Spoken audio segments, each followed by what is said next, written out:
ವೀಕ್ಷಕರೇ ನಮಸ್ಕಾರ. ನಿಮ್ಮ ಸಿರಿಮನ ಯೂಟ್ಯೂಬ್ ಚಾನಲ್ಗೆ ಆತ್ಮೀಯ ಸ್ವಾಗತ. ಈ ದಿನ ಒಂದು ವಿಶೇಷವಾದ ವಿಡಿಯೋದೊಂದಿಗೆ ಬಂದಿದ್ದೇನೆ. ಪ್ರತಿಯೊಬ್ಬ ಸಾವಯವ ರೈತರು ಈ ವಿಡಿಯೋವನ್ನು ನೋಡಲೇಬೇಕು ಸ್ನೇಹಿತರೆ. ಏಕೆಂದರೆ ತಾನು ಬೆಳೆದ ಉತ್ಪನ್ನಗಳನ್ನು ಹೇಗೆ ಮೌಲ್ಯವರ್ಧನೆ ಮಾಡಬೇಕು, ಹೇಗೆ ಮಾರ್ಕೆಟಿಂಗ್ ಮಾಡಬೇಕು ಎನ್ನುವುದರ ಬಗ್ಗೆ ಸಾಕಷ್ಟು ವಿವರಣೆಯನ್ನು ಈ ವಿಡಿಯೋದಲ್ಲಿ ನೀಡಲಾಗಿದೆ. ವೀರೇಶ್ ಮನಗುಳಿ ಎಂಬುವ ಒಬ್ಬ ಯುವ ಸಾವಯವ ರೈತ ಈ ನಾಡಿನಾದ್ಯಂತ ಗೋಕೃಪಾಮೃತವನ್ನು ಹಂಚಿದಂಥ ಕೀರ್ತಿ ಅವರದ್ದು. ಅವರು ತಾನು ಬೆಳೆದ ಉತ್ಪನ್ನಗಳನ್ನು ಮೌಲ್ಯವರ್ಧನೆ ಮಾಡಿ ತಾನೇ ಮಾರುಕಟ್ಟೆಯನ್ನು ನಿರ್ಮಾಣ ಮಾಡಿಕೊಂಡು ಉತ್ತಮ ಬೆಲೆಗೆ ಮಾರಾಟವನ್ನು ಕೂಡ ಮಾಡಿ ಸುಂದರ ಬದುಕು ನಡೆಸ್ತಾ ಇದ್ದಾರೆ. ಅವರಿಂದಲೇ ಈ ಬಗ್ಗೆ ಹೆಚ್ಚಿನ ಮಾಹಿತಿಯನ್ನು ತಿಳ್ಕೊಳ್ಳೋಣ ಸ್ನೇಹಿತರೆ. ಬನ್ನಿ ಅವರಿಂದಲೇ ಈ ಮಾಹಿತಿಯನ್ನು ಪಡೆಯೋಣ. 2022ರಲ್ಲಿ ಮೊಟ್ಟ ಮೊದಲನೇ ಅಭಿಯಾನ ಶುರು ಮಾಡಿದ್ವಿ. ಅವಾಗ ನಾವು ಹಾಕಿಕೊಂಡಂತ ಪ್ಲಾನ್ ಇಡೀ ಕರ್ನಾಟಕದಲ್ಲಿ 2200 ಕಿಲೋಮೀಟರ್. ಆದ್ರೆ ಎರಡನೇ ದಿನ ಮಳವಳ್ಳಿ ಹತ್ರ ಹೋಗಿ ನಮ್ಮ ಕಾರ್ ಆಕ್ಸಿಡೆಂಟ್ ಆಗಿ ಒಬ್ಬ ವ್ಯಕ್ತಿಗೆ ತೊಂದರೆ ಆಗಿ ಕೇಸ್ ಆಗಿ ಫೈಲ್ ಆಗಿ ನಾವು ಮತ್ತೆ ನಮ್ಮ ಕಾರು ಎಲ್ಲವೂ ಸ್ಟೇಷನ್ ಅಲ್ಲಿ ಇತ್ತು. 4-5 ದಿನ ಆದ್ಮೇಲೆ ಅದು ಪೊಲೀಸರು ಏನೇನ್ ಮಾಡ್ಬೇಕು ಅದೆಲ್ಲ ಮಾಡಿ ಡಾಕ್ಯುಮೆಂಟ್ರಿ ಮಾಡಿಕೊಂಡು ನೆಕ್ಸ್ಟ್ ನಾವು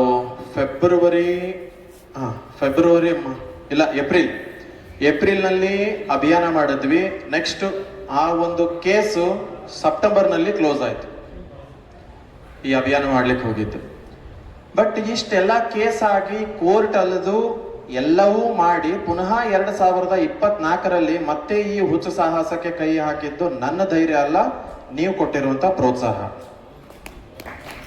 ಯಾಕೆಂದ್ರೆ ಆದಷ್ಟು ಘಟನೆ ನಡೆದು ಕೇಸ್ ಕ್ಲೋಸ್ ಆಗೋವರೆಗೂ ಎಲ್ಲ ರೀತಿಯ ಸಹಕಾರ ರೈತರಿಂದ ಬಂದಿದೆ. ಆಮೇಲೆ ಎಂಥದ್ದೇ ಸೇವೆ ಮಾಡ್ತೀವಿ ಅಂದ್ರೂ ಸಹ ಈ ಪೊಲೀಸ್ ಅನ್ನೋರು ಸಮಾಜ ಸೇವೆ ಮಾಡುವವರಿಗೂ ಕೂಡ ಸಹಕಾರ ಕೊಟ್ಟಿಲ್ಲ. ಎಷ್ಟೆಷ್ಟು ಲಂಚ ಕೊಡ್ಬೇಕು ಅನ್ನೋದನ್ನ ನಾವು ಮತ್ತೆ ನಮ್ಮ ಮಹೇಶ್ ಕುಮಾರ್ ಸರ್ ಬಂದಿದ್ರಲ್ಲ ಮಳವಳ್ಳಿಯವರು, ಅವರೇ ನಿಂತು ಎಲ್ಲವನ್ನ ಆ ಕೇಸ್ ಬಗೆಹರಿಸಿದ್ರು. ಅದಕ್ಕೆ ಇಡೀ ಕರ್ನಾಟಕದ ರೈತರೆಲ್ಲ ಧನ ಸಹಾಯ ಮಾಡಿದ್ರು. ಆಮೇಲೆ ಮೊನ್ನೆ 2024ರಲ್ಲಿ ಈ ಒಂದು ಹುಚ್ಚು ಸಾಹಸಕ್ಕೆ ಕೈ ಹಾಕಬೇಕು ಅಂತಂದ್ರೆ ನಾನು ಮಾಡ್ತೀನಿ ಅನ್ನುವಂಥದ್ದು ಒಂದು ಕಡೆ ಇದ್ರೆ, ಗುರುಗಳ ಆಶೀರ್ವಾದ ನೀವ್ ಯಾವತ್ತೂ ಕೈ ಬಿಡಲ್ಲ ಅನ್ನೋ ಧೈರ್ಯನೇ ನನ್ನಿಂದ ಮಾಡಿಸಿದ್ದು ಆ ಒಂದು ಕಾರಣ. ಆಮೇಲೆ ಸರ್ ಹೇಳ್ದಂಗೆ ಇನ್ನು ಕೆಲವರು ಹೇಳಿದ್ರು, ಬೆಲ್ಲದ ವ್ಯಾಪಾರ ಮಾಡ್ಕೋತಾನೆ, ಗೋ ಕೃಪಾಮೃತ ಮಾಡ್ಬೇಕಾದ್ರೆ ಬೆಲ್ಲ ಬೇಕೇ ಬೇಕು, ಬೆಲ್ಲ ಮಾರ್ಕೆಟಿಂಗ್ ಮಾಡ್ಕೊಳ್ಳಿಕ್ಕೆ ಕಲ್ಚರ್ ಹಂಚುತ್ತಾನೆ ಅಂತ. ಬಟ್ 1 ವರ್ಷದಿಂದ ನಾನು ಎಲ್ಲಿಯೂ ಗೋ ಕೃಪಾಮೃತಕ್ಕೋಸ್ಕರ ಯಾರಿಗೂ ನಾ ಬೆಲ್ಲ ಕೊಟ್ಟಿಲ್ಲ. ಯಾರೇ ಫೋನ್ ಮಾಡಿದ್ರು ಇಲ್ಲ ಅಂತಾನೆ ಹೇಳಿದೆ. ಇಡೀ ಕರ್ನಾಟಕಕ್ಕೆ ನನ್ನಿಂದ ಹಂಚೋಕ್ಕಾಗಲ್ಲ, ನಾನು ಅದನ್ನು ಮಾಡ್ತಾನೂ ಇಲ್ಲ. ನಮ್ಮ ಭಾಗದಲ್ಲಿ ಆಳುಗಳ ವೆಚ್ಚ ವಿಪರೀತ. ಒಂದು ಗಂಡಾಳಿಗೆ ನಾನು ಬೆಲ್ಲದ ಗಂಡದಲ್ಲಿ ಕೊಟ್ಟಿದ್ದು 1200 ರೂಪಾಯಿ.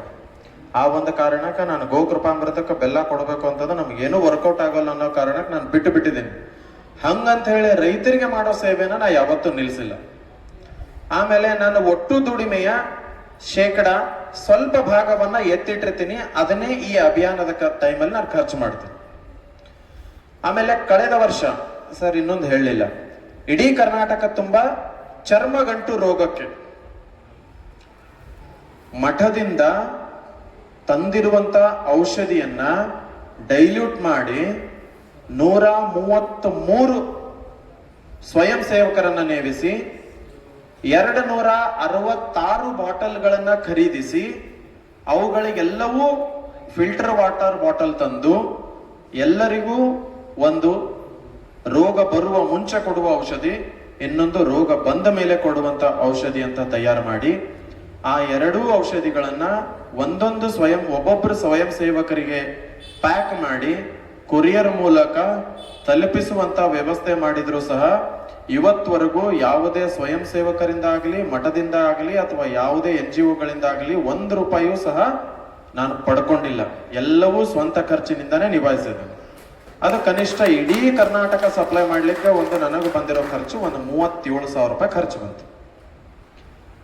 ಸೊ ಕೆಲವರೆಲ್ಲ ಮಾತಾಡ್ತಾರೆ ತುಂಬಾ ದುಬಾರಿ ಅಂತ. ಆ ದುಬಾರಿ ಹಣ ಪುನಃ ನಿಮಗೆ ಈ ರೀತಿ ತಲುಪಿಸ್ತಾ ಇದೆ. ಕೆಲವು ಸಲ ಕಷ್ಟ ಆಗ್ತಿರುತ್ತೆ ಅಷ್ಟೆ.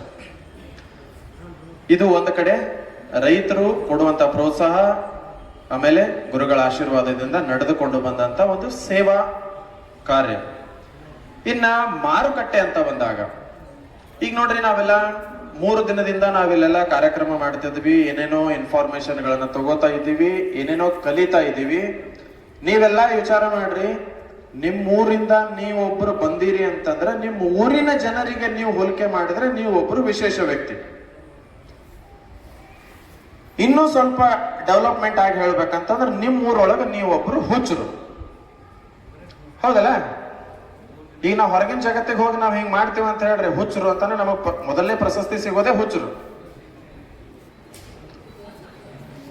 ಸೊ ನಾವು ಡಿಫ್ರೆಂಟ್ ಆಗಿ ಇದೀವಿ ಅಂತಂದ್ರೆ ಡಿಫ್ರೆಂಟ್ ಆಗಿ ಮಾಡ್ತಾನೆ ಹೋಗ್ಬೇಕು. ಈ ಊರುಗಳಿಗೆ ನೋಡ್ರಿ, ಇಲ್ಲೆಲ್ಲ ಮಠಕ್ಕೆ ಬಂದ್ರಿ, ಕನ್ನೇರಿ ಮಠಕ್ಕೆ ಹೋಗಿ ಬಂದ್ರು. ಅವರು ಕನ್ನೇರಿ ಮಠದಲ್ಲಿ ತರಬೇತಿ ತಗೊಂಡ್ಬಂದ್ರು.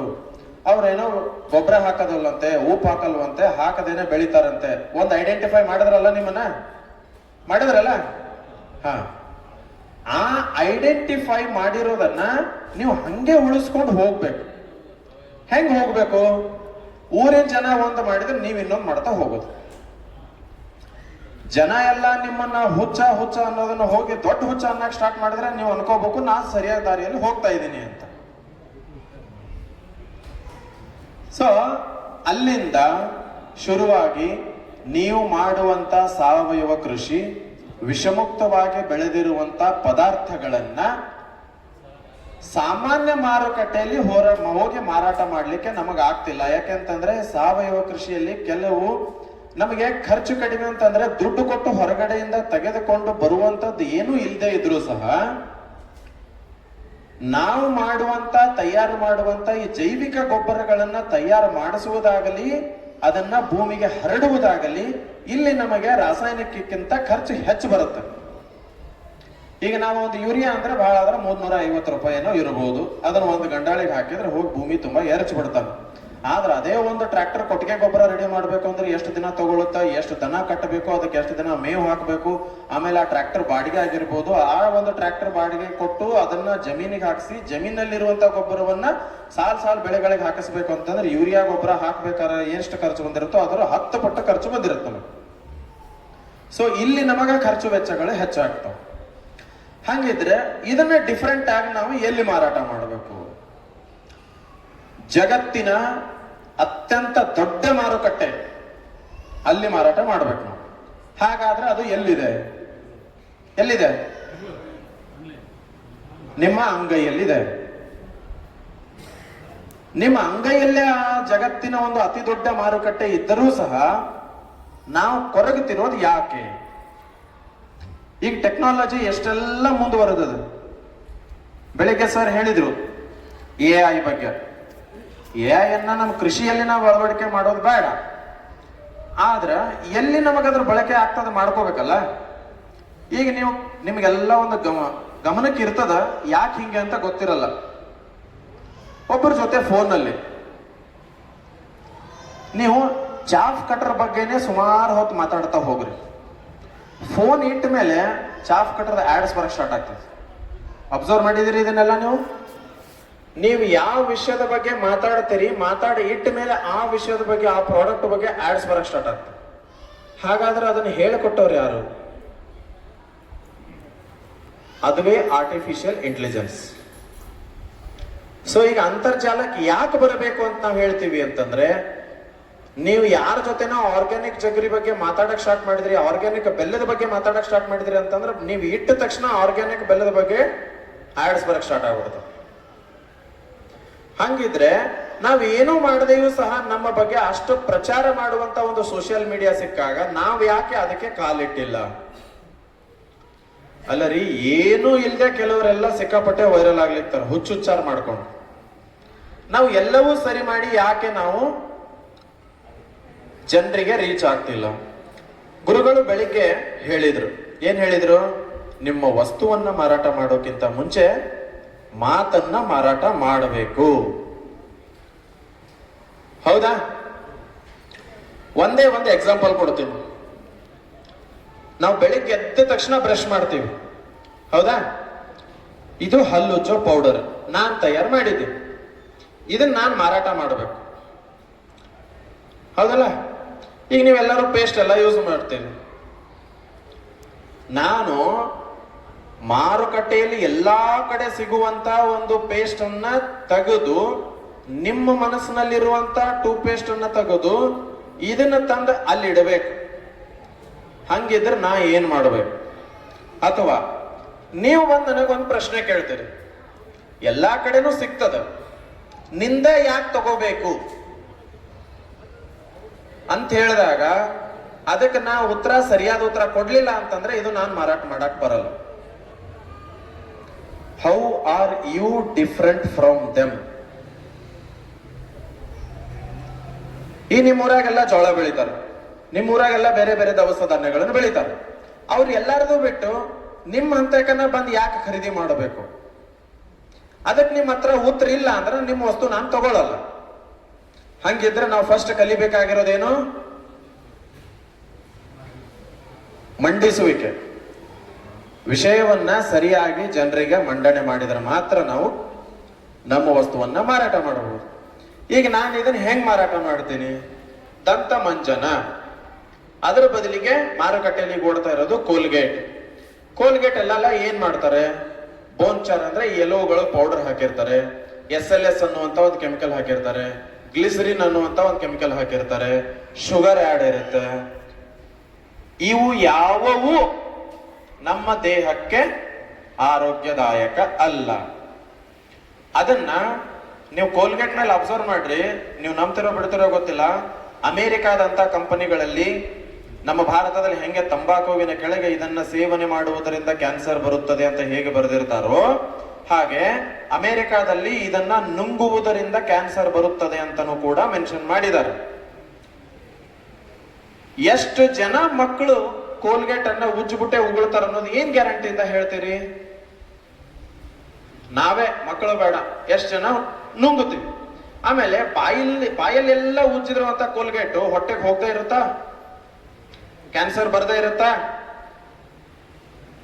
ಅವಾಗೆಲ್ಲ ಅಡ್ವರ್ಟೈಸ್ ತಗೊಂಬಂದ್ರು, ಉಪ್ಪಿಂದ ತಿಕ್ತೀರಾ ನೀವು ಹಲ್ಲು ಅಂತ ಏನೇನೋ ತಗೊಂಬಂದ್ರು. ಆಮೇಲೆ ನಿಮ್ಮ ಟೂತ್ ಪೇಸ್ಟ್ ನಲ್ಲಿ ಉಪ್ಪಿದೆ ಅಂತ ಬಂತು. ಆಮೇಲೆ ನಮ್ಮ ಹಿರಿಯರೆಲ್ಲ ಜಾಲಿಕಾಯಿ ಪೌಡರ್, ಜಾಲಿಕಾಯಿ ಇದು ಬಳಸ್ತಿದ್ರು. ಆ ಕಾಯಿಯ ಒಳಗಿನ ಬೀಜವನ್ನು ತೆಗೆದು ಸಿಪ್ಪೆ ಪೌಡರ್ ಅನ್ನ ಬಳಸ್ತಿದ್ರು. ಅದನ್ನ ನಮ್ಮ ಜನ ಇಲ್ಲೆಲ್ಲ ಅರಿವು ಮಾಡ್ಕೊಳಕ್ ಸ್ಟಾರ್ಟ್ ಮಾಡಿದ್ಮೇಲೆ ಅವ್ರು ಏನ್ ಮಾಡಿದ್ರು? ಒಂದ್ ಹೆಜ್ಜೆ ಮುಂದೆ ಬದ್ದು ಬಬಲ್ ಟೂತ್ ಪೇಸ್ಟ್ ಅಂತ ತಂದ್ರು. ಈಗೆಲ್ಲ ಮತ್ತೆ ಎಲ್ಲಿಗೆ ಬಂತು? ಇದ್ದಿಲ್ ಪುಡಿ ಬಂತು. ಮತ್ತೆ ಅದನ್ನು ಒಂದು ತಗೊಂಬಂದ್ರು. ಅವ್ರದೆಲ್ಲ ಒಂದೊಂದು ಅಡ್ವರ್ಟೈಸ್. ಅವ್ರ ಟೈಟಲ್ ಹೆಂಗೆ? ನಿಮ್ಮ ಟೂತ್ ಪೇಸ್ಟ್ ನಲ್ಲಿ ಉಪ್ಪಿದೆಯೇ, ಅದು ಇದೆಯೇ, ಇದು ಇದೆಯೇ. ನಾನು ಇದಕ್ಕೊಂದು ಟೈಟಲ್ ಕೊಟ್ಟಿವಿ, ನಿಮ್ಮ ಬಾಯಲ್ಲಿ ಹಲ್ಲಿದೆಯೇ, ಹಂಗಿದ್ರೆ ಇದನ್ನು ಬಳಸ್ರಿ. ಅದನ್ನು ಬಳಸೋದ್ರಿಂದ ಅಷ್ಟೆಲ್ಲ ನಮಗೆ ದುಷ್ಪರಿಣಾಮ ಆಗ್ತದೆ. ಇದನ್ನು ಬಳಸೋದ್ರಿಂದ ಏನೇನಾಗ್ತದೆ? ಒಂದು, ಇದರಲ್ಲಿ ಚಾರ್ಕೋಲ್ ಇರ್ತದೆ, ಆಮೇಲೆ ಲವಂಗ ತೈಲ ಇರ್ತದ. ಅದೆಲ್ಲ ಏನ್ ಮಾಡ್ತದ? ಒಳಗಿರುವಂತ ಜರ್ಮ್ಸ್ ಅನ್ನ ಅಟ್ಯಾಕ್ ಮಾಡ್ತದೆ. ನೀಲಗಿರಿ ತೈಲ, ಲವಂಗ ತೈಲ ಏನ್ ಮಾಡ್ತದ? ನಮ್ಮಲ್ಲಿರುವಂತ ಪಿತ್ತವನ್ನ ಹೊರಗೆ ಹಾಕ್ತದ. ಆಮೇಲೆ ಜೀರ್ಣಕ್ರಿಯೆಗೆ ಸಹಕಾರಿ ಆಗ್ತದೆ. ಪಚ್ಚ ಕರ್ಪೂರ ಇರ್ತದ, ಅಜ್ವೈನ್ ಸತ್ವ ಇರ್ತದ, ಪುದೀನಾ ಸತ್ವ ಇರ್ತದ, ಆಮೇಲೆ ಆಲಂ ಪಟಕ ಅಂತ ಇರ್ತದ, ಆಮೇಲೆ ರಾಕ್ ಸಾಲ್ಟ್ ಅಂತ ಇರ್ತದ, ಆಮೇಲೆ ಬಬಲ್ ಪೌಡರ್ ಅಂತ ಇರ್ತದ. ಬಬಲ್ ಪೌಡರ್ ಏನ್ ಮಾಡ್ತದ? ಹಲ್ಲಿನ ಬೇರುಗಳನ್ನ ಗಟ್ಟಿ ಮಾಡ್ತದ. ಅದಕ್ಕ ನೋಡ್ರಿ, ನೀವು ಈ ಜಾಲಿಕಾಯಿಗಳನ್ನ ಕುರಿಗಳು ಬಹಳ ಇಷ್ಟಪಟ್ಟು ತಿಂತಾವ. ಕುರಿಗಳು ಹಲ್ಲು ಬಿದ್ದಿದೆ ಅಂದ್ರೆ ಕೇಳಿರೇನು? ಎಂದೋ ಬೀಳೋದು. ಇದೆಲ್ಲವೂ ಇದರಲ್ಲಿ ಅದ. ಇದನ್ನ ಯೂಸ್ ಮಾಡೋದ್ರಿಂದ ನಿಮಗೆ ವ್ಯತ್ಯಾಸ ಏನ್ ಬರ್ತದ? ಇದು ಒಂದು ಡಬ್ಬಿಗೆ 60 ರೂಪಾಯಿ. ಒಬ್ಬ ಮನುಷ್ಯ ಒಂದು ದಿನಕ್ಕೆ 1 ಗ್ರಾಮ್ ಬಳಸಬಹುದು. ಹಂಗಂದ್ರೆ 60 ರೂಪಾಯಿ ಅಂತಂದ್ರೆ ಇಬ್ರು 1 ತಿಂಗಳು ಬಳಸಬಹುದು. ಹೌದಲ್ಲ? ಇಬ್ರು 1 ತಿಂಗಳು ಬಳಸಿದ್ರೆ ನೀವು ಟೂತ್ ಪೇಸ್ಟ್ ನೋಡ್ರಿ, 100 ರೂಪಾಯಿ ಒಂದು ಟೂತ್ ಪೇಸ್ಟ್ ಆದ್ರೂ ಸಹ 1 ತಿಂಗಳಿಗೆ ಕನಿಷ್ಠ ಪ್ರತಿ ಒಂದು ಕುಟುಂಬದಲ್ಲಿ 2 ಟೂತ್ ಪೇಸ್ಟ್ ಹೋಗಿ ಹೋಗ್ತಾವ. ಹೌದಾ? ಒಪ್ತೀರಾ ಈ ಮಾತನ್ನ? ಹಂಗಂದ್ರೆ 200 ರೂಪಾಯಿ ಹೋಗೋದಲ್ಲಿ 60 ರೂಪಾಯಿ ಹೋಗೋದಲ್ಲಿ. ಇದನ್ನ ನಾ ಇಲ್ಲಿ ಹೇಳಿದೆ, ನಿಮ್ಮೂರೊಳಗೆ ನೀವು ಒಂದು ಲೆಕ್ಕ ಮಾಡ್ರಿ. ಈಗ ನಾನು ನಮ್ಮೂರದ ಒಂದು ಲೆಕ್ಕ ಮಾಡ್ತೀನಿ. 3000 ಕುಟುಂಬಗಳಿರುವಂತ ನಮ್ಮೂರು. ಒಂದು ಕುಟುಂಬ 1 ತಿಂಗಳಿಗೆ 200 ರೂಪಾಯಿ ಟೂತ್ ಪೇಸ್ಟ್ ಬಳಸ್ತದಂದ್ರೆ 3,000 ಕುಟುಂಬಗಳಿರುವಂತ ಒಂದು ನಮ್ಮ ಊರು ಒಂದು ತಿಂಗಳಿಗೆ ಎಷ್ಟು ಖರ್ಚು ಮಾಡ್ದಂಗಾದ್ರಿ? 6 ಲಕ್ಷ ರೂಪಾಯಿ ಬರೀ ಟೂತ್ ಪೇಸ್ಟ್ ಕೊಟ್ವಿ. ವರ್ಷಕ್ಕೆ 72 ಲಕ್ಷ ರೂಪಾಯಿ. ನೋಡ್ರಿ, 3,000 ಕುಟುಂಬಗಳಿರುವಂತ ಒಂದು ಸಣ್ಣ ಗ್ರಾಮದಿಂದ ಯಾವುದೋ ಒಂದು MNC ಕಂಪನಿಗೆ ಒಂದು ವರ್ಷಕ್ಕೆ 72 ಲಕ್ಷ ರೂಪಾಯಿ ಹೊಂಟದ. ಅದನ್ನ ಬಂದ್ ಮಾಡಿ ನೀವು ಅಲ್ಲಿ ಈ ದಂತ ಮಂಜನ ತಂದಿಡ್ರಿ. 72 ಲಕ್ಷ ರೂಪಾಯಿದಲ್ಲಿ 50 ಲಕ್ಷ ರೂಪಾಯಿ ಸೈಡ್ಗೆ ಇಡ್ರಿ, 22 ಲಕ್ಷ ರೂಪಾಯಿ ಖರ್ಚು ಮಾಡಿಬಿಟ್ರೆ ಸಾಕು. ವಿತ್ ಆದಾಯ ನಾ ಹೇಳ್ತಿರೋದು, ಇದು ಯಾರು ತಯಾರು ಮಾಡ್ತಾರಲ್ಲ ಅವರಿಗೆ ಆದಾಯನೂ ಬಂದಿರಬೇಕು. ಬರೀ 22 ಲಕ್ಷ ರೂಪಾಯಿದಲ್ಲಿ ಇಡೀ 3,000 ಕುಟುಂಬಗಳಿಗೆ ಒಂದು ವರ್ಷಕ್ಕಾಗುವಷ್ಟು ನಾವು ಹಲ್ಲು ಉಜ್ಜೋ ಪೌಡರ್ ಕೊಟ್ಟಿದ್ವಿ ಅಂತಂದ್ರೆ ಅಲ್ಲಿ ಆ ಗ್ರಾಮದಿಂದ ಯಾವುದೋ ಒಂದು MNC ಕಂಪನಿಗೆ ಹೋಗುವಂತ 50 ಲಕ್ಷ ರೂಪಾಯಿಯನ್ನ ನಾವು ಉಳಿಸಿದೀವಿ. ಹೌದಲ್ರಿ?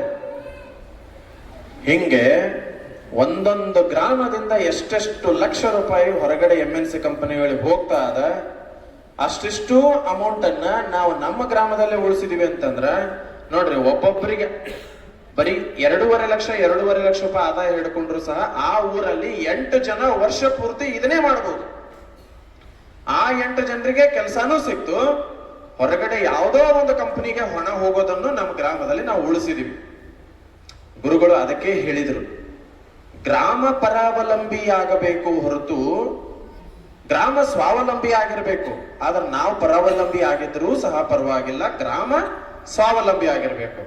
ಆ ಗ್ರಾಮದಲ್ಲಿ ಒಬ್ಬರು ಟೂತ್ ಪೌಡರ್ ರೆಡಿ ಮಾಡಬೇಕು, ಒಬ್ಬರು ಸೋಪ್ ರೆಡಿ ಮಾಡಬೇಕು, ಇನ್ನೊಬ್ಬರು ಪಾತ್ರೆ ತೊಳೆಯುವಂತ ಪೌಡರ್ ರೆಡಿ ಮಾಡಬೇಕು, ಮತ್ತೊಬ್ಬರು ಶಾಂಪೂ ರೆಡಿ ಮಾಡಬೇಕು, ಇನ್ನೊಬ್ಬರು ಚಪ್ಪಲಿ ಹೊಲಿಬೇಕು, ಇನ್ನೊಬ್ಬರು ಎಣ್ಣೆಗಾಣ ಹಾಕಬೇಕು. ಇವೆಲ್ಲವೂ ಅಲ್ಲೇ ಆಯ್ತು ಅಂತಂದ್ರೆ ನಮ್ಮ ದಿನಬಳಕೆಯ ವಸ್ತುಗಳಿಗಾಗಿ ನಾವು ಪ್ಯಾಕೆಟ್ ವಸ್ತುಗಳನ್ನ ತರುವುದನ್ನ ನಿಲ್ಲಿಸಿದೀವಿ ಅಂತಂದ್ರೆ ನಮ್ಮೂರಲ್ಲೇ ಹಲವಾರು ಜನರಿಗೆ ಕೆಲಸನೂ ಸಿಗುತ್ತಾ, ನಮ್ಮೂರಿನ ಆದಾಯ ನಮ್ಮೂರೊಳಗೆ ಉಳಿತದೆ. ನಾವು ಎಷ್ಟು ದರಿದ್ರರಾಗಿದ್ದೀವಿ ಅಂತಂದ್ರೆ ಕಡಲೆ ಬೆಳಿತೀವಿ, ಕಡಲೆಯನ್ನ ಹೋಗಿ APMC ಕೊಟ್ಟ ಕೇಶನ್ ಮತ್ತೆ ನಾವು ಅಂಗಡಿಗೆ ಹೋಗಿ ಕಡಲೆ ಹಿಟ್ಟಿನ ಪ್ಯಾಕೆಟ್ ತಗೊಂಡ್ಬರ್ತೀವಿ. ಗೋಧಿ ಬೆಳಿತೀವಿ, ಗೋಧಿಯನ್ನ ಮಾರುಕಟ್ಟೆಗೆ ಹೋಗಿ ಮಾರಾಟ ಮಾಡ್ತೀವಿ, ಮತ್ತೆ ಆಶೀರ್ವಾದ ಹಿಟ್ಟು ತಗೊಂಡ್ಬರ್ತೀವಿ. ನಾವು ರೈತರದೇ ಹೇಳ್ತಾ ಇದ್ದೀನಿ ನಾನು. ಮತ್ತೆ ಹಿಂಗಾದಾಗ ನಾವು ಹೆಂಗೆ ನಮ್ಮ ಆದಾಯವನ್ನ ನಾವು ದ್ವಿಗುಣ ಮಾಡ್ಕೊಳ್ತೀವಿ? ಇದು ಒಂದು ಹೇಳ್ದ. ಇದೇ ರೀತಿ ಬೆಲ್ಲ. ಈಗ ನೀವೆಲ್ಲ ಮಾರುಕಟ್ಟೆ ಒಳಗೆ ಬೆಲ್ಲ ನೋಡುತ್ತೀರಿ, ಇದು ನಾನ್ ತಯಾರಿಸಿರುವಂತ ಬೆಲ್ಲ. ನಾವು ಉತ್ತರ ಕೊಟ್ಟೆ ಅಲ್ಲ ನಿಮಗೆ. ಹೀಗೆ ನೀವು ಮಾಡುವಂತ ಉತ್ಪನ್ನಗಳಿಗೆ ಬೇರೆಯವರಿಗಿಂತ ನೀವು ವಿಭಿನ್ನವಾಗಿ ಹೇಗೆ ಮಾಡಿದ್ದೀರಿ ಅನ್ನೋದಕ್ಕೆ ನಿಮಗೆ ಉತ್ತರ ಬೇಕು. ಇಲ್ರಿ ನೀವೇನು ಸ್ಪೆಷಲ್ ಒಂದೆರಡು ಮಾಡ್ಕೊಂಡು ಬಂದಿರಿ ಹೇಳ್ತೀರಿ, ಮಿಕ್ಕಿದ್ದೆಲ್ಲವೂ ರೆಗ್ಯುಲರ್ ಆಗಿರ್ತದೆ. ಜೋಳ ಆಯ್ತು, ಗೋಧಿ ಆಯ್ತು, ಇವೆಲ್ಲ ಲಕ್ಷಾಂತರ ಹೆಕ್ಟೇರ್ ಬೆಳೆದಿರ್ತದೆ. ಕಾಂಪಿಟೇಟರ್ಸ್ ಭಾಳ ಇರ್ತಾರೆ, ಅದಕ್ಕೆಲ್ಲ ನಾವು ಹೆಂಗೆ ಕಾಂಪಿಟೇಟ್ ಕೊಡಬೇಕು? ಈಗ ನಾನು ಜೋಳ ಬೆಳೆದೆ, ಜೋಳನೂ ಮಾರಾಟ ಮಾಡಿದೆ. 4,500 ರೂಪಾಯಿ ಕ್ವಿಂಟಲ್ ಇವತ್ತು ಪ್ರೆಸೆಂಟ್ ಜೋಳ ಅದ. ನಾನು ಮಾರಿದ 6,200 ರೂಪಾಯಿ. ಹಾಗಾದ್ರೆ ಇಷ್ಟು ದುಬಾರಿ ನನ್ನ ಕಡೆ ದುಡ್ಡು ಕೊಟ್ಟು ಜೋಳ ನೀವು ಯಾಕೆ ಖರೀದಿ ಮಾಡಬೇಕು? ಅಬ್ಸರ್ವ್ ಮಾಡ್ರಿ, ಜೋಳ ಎಲ್ಲ ಕಟಾವ್ ಆದ್ಮೇಲೆ ನಾವು ಜೋಳದ ಕಣಿಕೆಯನ್ನ ಬಣಿಮೆ ಒಟ್ಟುತ್ತೀವಿ. ಬಣಿಮೆ ಒಟ್ಟು ಹೊತ್ತಾಗ ನಮ್ಮ ತೋಟದೊಳಗಿರುವಂತ ಆ ಮನುಷ್ಯ ಆಳ ಏನಂತ ಬಣಿಮೆ ಒಟ್ಟವನ, ಅವನೊಬ್ಬ ಸ್ಕಿಲ್ಡ್ ಲೇಬರ್, ಅವನನ್ನ ಬರೀ ಬಣಿಮೆ ಒಟ್ಲಿಕ್ಕೆ ಅಂತಾನೆ ಕರ್ಕೊಂಡು ಹೋಗ್ತಾರ. ಅವ ಏನ್ ಹೇಳ್ದ, ಸಾವ್ಕಾರ ನಿಮ್ಮ ಕಣಿಕೆ ನಾವು ಒಟ್ಟಾಕ ಬಣಿಮೆ ಮೇಲೆ ಬಂದಿವಿ ಅಂತಂದ್ರ ಆರಾಮ್ಸೆ ಅಡ್ಡಾಡ್ತೀವ್ರಿ. ಬೇರೆ ಕಣಿಕೆ ಒಟ್ಟಕ್ಕೆ ಹೋದಿವಿ ಅಂತಂದ್ರೆ ಎಲ್ಲಿ ಕಾಲು ಇಡ್ತೀವಿ ಅಲ್ಲಿ ಕಟ ಮುರಿದು ಬಿಡ್ತಾವ ದಂಟು ಅಂತ. ಅದ್ರ ಅರ್ಥ ದಂಟ್ನಾಗ ಶಕ್ತಿ ಇಲ್ಲ ಅಂತ ಅರ್ಥ. ರಾಸಾಯನಿಕ ಹಾಕಿ ಏನಾಗ್ಬಿಟ್ಟದ, ಆ ದಂಟಿನೊಳಗಿನ ಶಕ್ತಿ ಹೋಗ್ಬಿಟ್ಟದ. ಭೂಮಿ ಒಳಗೆ ಶಕ್ತಿ ಇಲ್ಲ ಅಂತಂದ್ರ ಪದಾರ್ಥ ಉತ್ಪನ್ನದಲ್ಲಿ ಎಲ್ಲಿ ಶಕ್ತಿ ಬರಬೇಕು? ಗಟ್ಟಿ ಇದ್ರ ದಂಟ ಆಹಾರ ಅದೇ ಜೋಳದ ಸೇವಿಸಿದ ಮೇಲೆ ಆಗತೈತಿ ಗಟ್ಟಿ ನಮ್ಮ ಸೊಂಟ. ಒಬ್ಬ ಒಳ್ಳೆ ಆರ್ಥೋಪೆಡಿಕ್ಸ್ ಸರ್ಜನ್ ಗುರುಗಳು ಹೇಳಿದನ್ನ ಕೇಳಿದೆ, ನಾನು ಅದನ್ನೇ ರಿಪೀಟ್ ಮಾಡ್ತೀನಿ. ನಮ್ಮ ಎಲುಬುಗಳು ಗಟ್ಟಿ ಇರಬೇಕು ಅಂತಂದ್ರೆ ಜೋಳದ ರೊಟ್ಟಿ ಊಟ ಮಾಡಬೇಕು. ಆ ಜೋಳದಲ್ಲಿ ಗಟ್ಟಿತನ ಇರಬೇಕು. ಸಾಮಾನ್ಯವಾಗಿ ಎಲ್ಲರೂ ಏನ್ ಮಾಡ್ತಾರೆ, ಯೂರಿಯಾ DAP ಅದು ಇದು ಬಿತ್ತನೆ ಮಾಡ್ತಾರೆ. ಜೋಳ ನನಗಿಂತ ಹೆಚ್ಚು ಇಳುವರಿ ತಗೋತಾರೆ, ಮಾರಾಟ ಮಾಡ್ತಾರೆ. ಇಲ್ಲಿ ಬಿತ್ತನೆ ಮಾಡುವಾಗ ನಮ್ಮ ಸಾಹಸಗಳು ಬೇರೆ. ಜೀವಾಮೃತ ಹಾಕಬೇಕು, ಆಮೇಲೆ ನಾವು ಅಷ್ಟಗವ್ಯ ಹೊಡಿತೀವಿ, ಬೇಕಾದ್ರೆ ಒಂದ್ಸತಿ ಕೆಲವೊಂದನ್ನ ಸಿಂಪರಣೆ ಮಾಡ್ತೀವಿ. ಮಾಡಿದ್ರ ಖರ್ಚು ವೆಚ್ಚಗಳು, ಆಮೇಲೆ ಎಲ್ಲರೂ ಜೋಳ ಹೆಂಗ್ ಮಾರಾಟ ಮಾಡ್ತಾರ, ರಾಶಿ ಹೊಲದಲ್ಲಿ ಮಾಡ್ತಾರ, ಮಾರಾಟ ಮಾಡ್ತಾರ, ತುಂಬ್ಕೊಂಡ್ ಡೈರೆಕ್ಟ್ ಆಗಿ ಮಾರಾಟ ಕೊಟ್ಟು ಬಿಡ್ತಾರೆ, ಯಾವ್ದೋ ದಲ್ಲಾಳಿಗಾಯ್ತು ಯಾರಿಗೂ ಆಯ್ತು. ನಾವೇನ್ ಮಾಡ್ತೀವಿ, ತಂದ ಮೇಲೆ ಮತ್ತೆ ಅವುಗಳನ್ನ ಒಣಗಿಸ್ತೀವಿ, ಒಣಗಿಸಿದ ಮೇಲೆ ತೂರ್ತೀವಿ, ತೂರದ ಮೇಲೆ ಕೇರ್ತೀವಿ, ಕೇರಿದ ಮೇಲೆ ಪ್ಯಾಕೆಟ್ 25 kg ಪ್ಯಾಕೆಟ್ ಮಾಡಿ ಸ್ಟಿಚಿಂಗ್ ಮಾಡಿ ಗ್ರಾಹಕರಿಗೆ ಹೆಂಗ್ ಕೊಡ್ತೀವಿ ಅಂತಂದ್ರೆ ಚೀಲ ಬಿಚ್ಚಿಕೊಂಡು ನೇರವಾಗಿ ಅವರು ಹಿಟ್ಟು ಮಾಡಿಸ್ಲಿಕ್ಕೆ ಹೋಗಬೇಕು. ಹಾಗಾದ್ರೆ ಇವೆಲ್ಲವೂ ಖರ್ಚುಗಳು ಆಡ್ ಆಯ್ತಲ್ಲ, ಆದ್ರೆ ಎಲ್ಲವೂ ಖರ್ಚು ಆ ಹೆಚ್ಚುವರಿ ಖರ್ಚಾಗಿರ್ತದೆ. ಒಂದು ಈ ರೀತಿ ಡಿಫ್ರೆಂಟ್ ಮಾಡಿದಾಗ ಮಾತ್ರ ನಿಮ್ಮ ಬೆಳೆಗೆ ವ್ಯಾಲ್ಯೂ ಬರ್ತದೆ. ಆಮೇಲೆ ಇನ್ನೊಂದು ಹೇಳಿದೆ, ವ್ಯಾಲ್ಯೂ ಅಡಿಷನ್. ಈಗ ನೋಡ್ರಿ ಸರ್, ಇಲ್ಲೊಂದು ಪೇಪರ್ ಹಿಡ್ಕೊಂಡಾರ, ಇದು ಒಂದು ಪೇಪರ್. ಇದೇ ಪೇಪರ್ ₹1 ₹2 ಕಾಸ್ಟ್ ಇರ್ತದೆ. ಇದೇ ಪೇಪರ್ ಇಂದ ಹಸ್ತಕಲಾ ಮೇಳದಲ್ಲಿ ಕೆಲವು ಏನ್ ಮಾಡ್ಕೊಂಡು ಬಂದಿದ್ದಾರೆ, ಕರಕುಶಲ ಕರ್ಮಿಗಳು ಕೆಲವೊಂದು ಮೀನಾ ಮಾಡಿದ್ದಾರೆ, ಕೆಲವೊಂದು ಮೂರ್ತಿಗಳನ್ನು ಮಾಡಿದ್ದಾರೆ, ಇನ್ನೂ ಕೆಲವು ಏನೇನೋ ಮಾಡಿದ್ದಾರೆ. ಈ ₹1 ಪೇಪರ್ ಅಲ್ಲಿ ₹100 ಮಾರಾಟ ಆಗ್ತದೆ. ಮೂಲ ವಸ್ತು ಒಂದೇ ಅಲ್ಲ, ಅವ್ರು ಏನ್ ಮಾಡಿದ್ರು, ಅದರ ರೂಪ ಬದಲಾವಣೆ ಮಾಡಿದ್ರು. ಆ ರೂಪ ಬದಲಾವಣೆ ಮಾಡಿದ್ದಕ್ಕಾಗಿ ಅವರಿಗೆ ರಾಷ್ಟ್ರ ಪ್ರಶಸ್ತಿ ಸಿಕ್ಕು. ಇವತ್ತು ಆ ಮಠದಲ್ಲಿ ಆ ಒಂದು ಮೇಳಕ್ಕೆ ಅವ್ರು ಯಾವ್ದ್ಯಾವ್ದೋ ರಾಜ್ಯದಿಂದ ಬಂದ್ರು. ಹಾಗೆ ನೀವು ಎಲ್ಲರೂ ಏನು ಬೆಳೆಗಳನ್ನ ಬೆಳಿತಾರ, ಎಲ್ಲರೂ ಯಾವ ರೀತಿ ಹೋಗಿ ಮಾರ್ಕೆಟ್ ಮಾಡ್ತಾರ ಅನ್ನೋದನ್ನ ಹೊರತುಪಡಿಸಿ ನೀವು ಏನು ವಿಶೇಷವಾಗಿ ಮಾಡ್ತೀರಿ, ಮಾಡಿದ ಮೇಲೆ ಅದನ್ನ ಹೆಂಗೆ ಪ್ರೆಸೆಂಟ್ ಮಾಡ್ತೀರಿ, ಇದು ಮುಖ್ಯವಾಗಿರ್ತದೆ. ಆಮೇಲೆ ಇವತ್ತು ಜಗತ್ತಿನಲ್ಲಿ 72% ಜನ, ನಮ್ಮ ಭಾರತದ ಅಷ್ಟೇ ತಗೋತೀನಿ ನಾನು, ಹೊರಗಡೆ ಬೇಡ, ಇಡೀ ಭಾರತದಲ್ಲಿ 78% ಜನ ವಾಟ್ಸಪ್ ಬಳಸ್ತಾ ಇದ್ದಾರೆ, 67% ಜನ ಫೇಸ್ಬುಕ್ ಬಳಸ್ತಾ ಇದ್ದಾರೆ, 69% ಜನ ಇನ್ಸ್ಟಾಗ್ರಾಮ್ ಬಳಸ್ತಾ ಇದ್ದಾರೆ, 43% ಜನ ಟ್ವಿಟರ್ ಅನ್ನ ಬಳಸ್ತಾ ಇದ್ದಾರೆ. ನೋಡ್ರಿ, ಇಷ್ಟು ಜನ ಸಿಕ್ಕರು ನಮಗೆ. ಇಷ್ಟೆಲ್ಲ ಬಳಸುವಾಗ ನಾವು ಅವರ ಮುಂದೆ ಹೋಗಿ ನಿಲ್ಲೋದೇನು ಬಹಳ ಕಷ್ಟ ಅಲ್ಲ.